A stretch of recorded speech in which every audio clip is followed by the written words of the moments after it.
नमस्कार दोस्तों, स्वागत है आप सभी का हमारे एक और नए वीडियो में। दोस्तों, आज के इस वीडियो में हम बात करेंगे यूनियन बैंक ऑफ इंडिया की न्यू रिक्रूटमेंट नोटिफिकेशन के बारे में।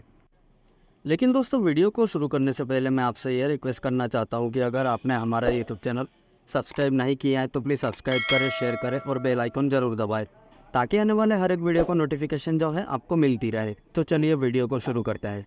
दोस्तों, ये जो वैकेंसी है, ये वैकेंसी जारी किया गया है local bank of officer means LBO post के लिए। इसमें 24 अक्टूबर 2024 से लेकर 13 नवंबर 2024 तक आवेदन कर सकते हैं और इसमें टोटल 1500 वैकेंसीज़ है और बेसिक पे स्केल जो है वो भी आपको यहाँ पर दिया गया है। इसमें आप देख सकते हो स्टेट वाइज जो वैकेंसी है वो यहाँ पर दिया गया है और इसमें आप देख सकते हो मैंडेटरी लैंग्वेज प्रोफिशिएंसी, यानी कि दोस्तों जिस भी स्टेट से आप ये फॉर्म भर रहे हो उसका जो लोकल लैंग्वेज है वो आपका होना ज़रूरी है। अगर आपके पास लोकल लैंग्वेज की प्रोफिशिएंसी है तो ही आप यह फॉर्म जो है वो भर सकते हैं। और उसके बाद जैसे ही आप नीचे की ओर आओगे तो आप यहाँ पर एलिजिबिलिटी क्राइटेरिया का भी सेक्शन देख सकते हो, जिसमें 20 से 30 साल आपका जो एज एलिजिबिलिटी क्राइटेरिया है वो रहेगा। इसमें आपके पास डिग्री होना ज़रूरी है और डिग्री की जो वैलिड मार्कशीट है आपके पास वो भी होना ज़रूरी है। यहाँ पर आप देख सकते हो एज क्राइटेरिया की जो कट ऑफ डेट है वो 1 अक्टूबर 2024 तक काउंट की जाएगी। अब बात करते हैं दोस्तों इसके फॉर्म अप्लाई प्रोसेस के बारे में। इसमें आवेदन करने के लिए आपको इसके ऑफिशियल पोर्टल पर आ जाना होगा। तो जैसे ही आप इसका ऑफिशियल पोर्टल पर आ जाओगे आप यहाँ पर इससे रिलेटेड इंपॉर्टेंट डेट भी देख सकते हो। इसमें सबसे पहले आपको न्यू रजिस्ट्रेशन पर क्लिक कर देना होगा। उसके बाद आपको यहाँ पर आपकी कुछ बेसिक जो जानकारी है वो फिल कर देनी होगी। इसमें सबसे पहले आपको अपना फर्स्ट नेम जो है उसे एंटर करनी होगी और अगर आप मिडिल नेम लगाते हो तो उसे एंटर करोगे या फिर आप लास्ट नेम को एंटर कर दोगे। उसके बाद दोस्तों आपको यहाँ पर आपका जो मोबाइल नंबर है उसे यहाँ पर फिल कर देना होगा। ईमेल आईडी को आप फिल कर दोगे। सबसे पहले आपको यहाँ पर ईमेल आईडी का फर्स्ट पार्ट फिल करना होगा और उसके बाद जो भी डोमेन आप लगाते हो आप उसे चूज़ कर लोगे और उसके बाद कन्फर्म ईमेल में पूरा जो ईमेल आईडी है उसे आप फिल कर दोगे। उसके बाद नीचे जो भी सिक्योरिटी कोड दिया गया है, कैप्चा दिया गया है, आपको उसे यहाँ पर फिल कर देना होगा और 7 नेक्स्ट के ऑप्शन पर क्लिक कर देना होगा। उसके बाद दोस्तों आप देखोगे कि आपका जो रजिस्ट्रेशन है वो कंप्लीट हो चुका है और आपकी रजिस्ट्रेशन आईडी और पासवर्ड जो है वो आपके मोबाइल नंबर या फिर ईमेल पे सेंड कर दिया जाएगा। अब यहाँ पर दोस्तों फ़ोटोग्राफ और सिग्नेचर अपलोड करने के लिए आपको गाइडलाइंस दी गई है। अब यहाँ पर दोस्तों जो फ़ोटोग्राफ की साइज़ है वो 20 से 50 के भी होनी चाहिए और जो सिग्नेचर है उसकी साइज़ 10 से 20 के भी होनी चाहिए, जो कि JPG फॉर्मेट में आपको इसे अपलोड करना होगा। उसके बाद दोस्तों आप ब्राउज का ऑप्शन पर क्लिक करके फाइल जो है उसे सिलेक्ट कर लोगे। फ़ोटो और सिग्नेचर को अपलोड कर देने के बाद आप कन्फर्म के ऑप्शन पर क्लिक करोगे और नेक्स्ट के ऑप्शन पर क्लिक कर दोगे।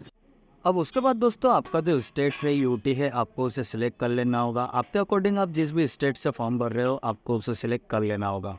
वहाँ की जो लोकल लैंग्वेज है आप उसे सिलेक्ट कर दोगे। उसके बाद 10th और 12th के मार्कशीट में आपका जो लोकल लैंग्वेज है वो आपको पढ़ी होनी चाहिए। उसके बाद कैटेगरी आप सिलेक्ट कर लोगे, general, EWS, OBC, SC, ST, जिस भी कैटेगरी से आप बिलोंग करते हो आपको वो चूज़ कर लेना होगा। अगर आप PH कैंडिडेट है तो आप यहाँ पर यस करेंगे, नहीं है तो नो कर देंगे। अगर आप यहाँ पर यस करते हैं तो आप टाइप ऑफ डिसेबिलिटी का भी जो डिटेल है आपको उसे भी यहाँ पर फिल करना होगा। उसके बाद जैसे ही आप नीचे की ओर आओगे तो आपको यहाँ पर अगर आप 1984 राइट्स के द्वारा इफेक्टिव है तो आप यहाँ पर इसे क्लिक कर दोगे, अन्यथा नो पर क्लिक कर दोगे। अगर आप एक्स सर्विसमैन हैं तो आप उसे यस कर दोगे, अन्यथा नो पर क्लिक कर दोगे। जिस भी रिलीजन से आप बिलोंग करते हो आपको उसे चूज़ कर लेना होगा। अगर आप माइनॉरिटी में आते हो तो यस करोगे, अन्यथा नो पर क्लिक कर दोगे। उसके बाद नेशनलिटी सिलेक्ट कर लोगे। उसके बाद एग्ज़ाम सेंटर जहाँ से भी आप एग्ज़ाम देना चाहते हो आपको उसे सिलेक्ट कर लेना होगा। उसके बाद जो नेक्स्ट ऑप्शन है पर्सनल डिटेल का, आपको उस सेक्शन में आ जाना होगा। यहाँ पर सबसे पहले आपको डेट, मंथ एंड ईयर आपके डेट ऑफ बर्थ का देना होगा। डेट ऑफ बर्थ फिल कर लेने के बाद आपको अपना जो जेंडर है उसे सिलेक्ट कर लेना होगा। अगर ट्विन ब्रदर और सिस्टर हैं तो आप उसे यस या फिर नो कर दोगे। उसके बाद आपको अपना मैरिटल स्टेटस जो है उसे चूज़ कर लेना होगा। उसके बाद अगला जो ऑप्शन आता है आपको अपना फादर नेम जो है उनसे टाइप कर देना होगा।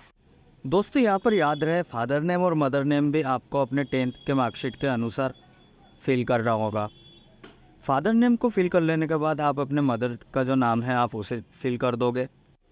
उसके बाद नेक्स्ट ऑप्शन है स्पाउस नेम। अगर आप एप्लीकेबल हैं तो आप इसे दे सकते हैं। इतना कर लेने के बाद जैसे ही आप नीचे की ओर आओगे तो यहाँ पर आपको एड्रेस जो है अपना उसे फिल करना होगा।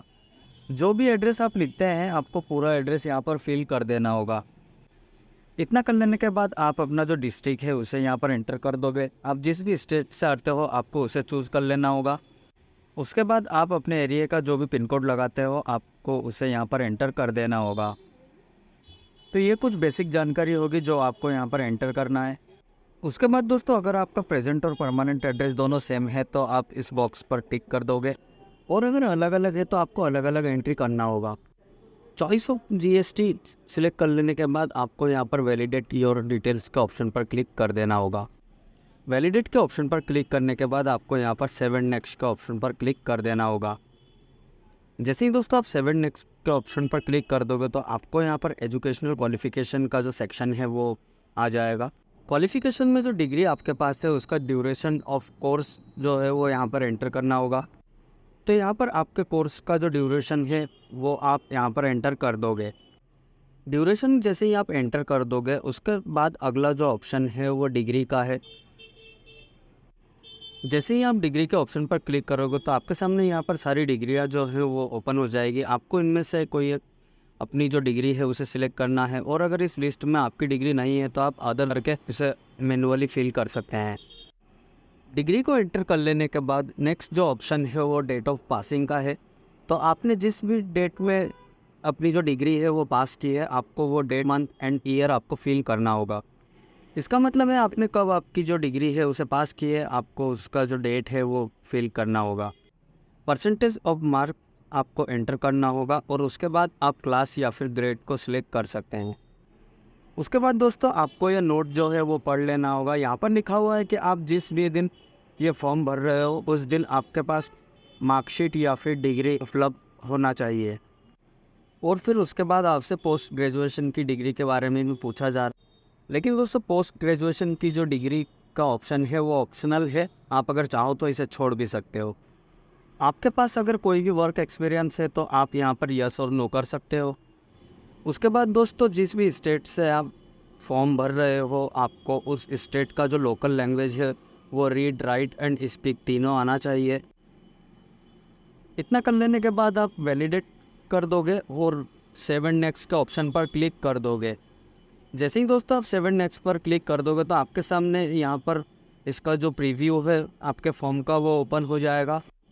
उसके बाद दोस्तों आपको इस एप्लीकेशन को पूरी तरह से चेक करना है और नीचे दिए गए आई एग्री के बटन पर क्लिक कर देना है, और उसके बाद कंप्लीट रजिस्ट्रेशन के ऑप्शन पर क्लिक कर देना है। और अगर आपको लगता है कि यहाँ पर कुछ गलती है तो आप बैक के ऑप्शन पर जाकर उसे एडिट कर लेंगे, और उसके बाद कंप्लीट रजिस्ट्रेशन का ऑप्शन पर क्लिक कर देंगे। यहाँ पर दोस्तों आपको आपका जो लेफ्ट थंब इम्प्रेशन है उसे अपलोड करना होगा। लेफ्ट थंब इम्प्रेशन अपलोड कर देने के बाद आपको हैंड राइटिंग डिक्लेरेशन जो है उसे अपलोड करना होगा। यहाँ पर आप देख सकते हो दोस्तों कि लेफ्ट थंब इम्प्रेशन का जो साइज़ है वो 20 से 50 के भी होना चाहिए, और हैंड राइटिंग डिक्लेरेशन का जो साइज़ है वो 50 से 100 के बीच में होना चाहिए। डिक्लेरेशन का फॉर्मेट भी मैंने आपको इस वीडियो में दिखा दिया है।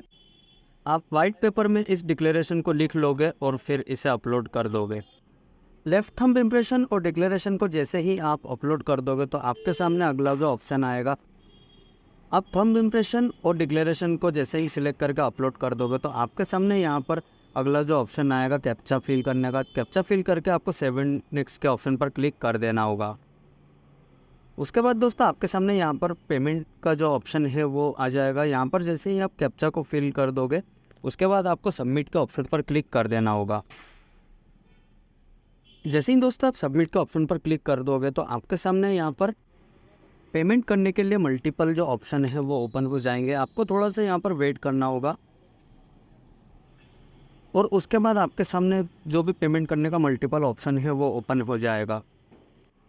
यहाँ पर जिस भी माध्यम से आप पेमेंट करना चाहते हैं आप कर सकते हैं। क्रेडिट कार्ड के माध्यम से, डेबिट कार्ड के माध्यम से, इंटरनेट बैंकिंग के माध्यम से, या फिर QR कोड जनरेट करके भी आप पेमेंट कर सकते हैं। तो यहाँ पर ये सारे मल्टीपल जो ऑप्शन है वो मिल जाते हैं आपको पेमेंट करने के लिए। पेमेंट कर लेने के बाद दोस्तों आपका जो फॉर्म है उसका प्रिंट आउट निकाल के या फिर सेव करके आप रख सकते हैं। तो यहाँ पर दोस्तों मैंने आपको स्टेप बाय स्टेप पूरी जो जानकारी है वो मैंने आपको बता दी है। आशा है कि दोस्तों आपको मेरा ये वीडियो पसंद आया होगा, और अगर पसंद आए तो प्लीज़ लाइक करें, शेयर करें, सब्सक्राइब करें और बेल आइकन ज़रूर दबाएं ताकि आने वाले हर एक वीडियो का नोटिफिकेशन जो है आपको मिलती रहे।